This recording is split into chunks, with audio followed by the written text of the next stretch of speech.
কি খবৰ সকলোৰে আজি বহুত দিনৰ পিছত এটা মিনি ব্লগ লৈ আহিছোঁ মানে নিহঁতৰ সামাৰ ভেকেশ্যন চলি আছে সেইকাৰণে মই ব্লগে বনাব পৰা নাই আচলতে ঘৰত মোৰ যিকেইজনী হেল্প কৰে তাহাঁতি এজনীও নাই সেইকাৰণে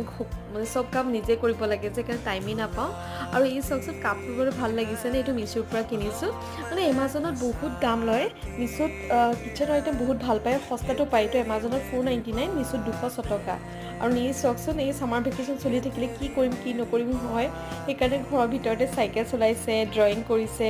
মানে কোনো সৰু ল'ৰা ছোৱালী নাই খেলিবলৈ আমাৰ এপাৰ্টমেণ্টটোত আৰু তাৰপিছত আবেলি গ'লোঁ এখন ওচৰতে কেফে এখন খুলিছে নতুনকৈ ভাল লাগিলে কেফেখনত গৈ পেলাই আৰু ম'ম'খিনি যে ইমান টেষ্টি আছিলে নহয় বহুত টেষ্টি লাগিলে বাটাৰ গাৰ্লিক ম'ম' এইটো বহুত টেষ্টি লাগিছিলে আৰু একদম আমাৰ ঘৰৰ ওচৰতে চাৰ্ভেত এখন পেণ্টালুন্স খুলিলে সেইকাৰণে নতুনকৈ খোলাৰ কাৰণে নাজানো 60% অফ দি আছে ঠিক আছে আজিলৈ আহিছোঁ বাই বাই যদি ভিডিঅ'টো ভাল লাগিলে প্লিজ ছাবস্ক্ৰাইব কৰিব বাই বাই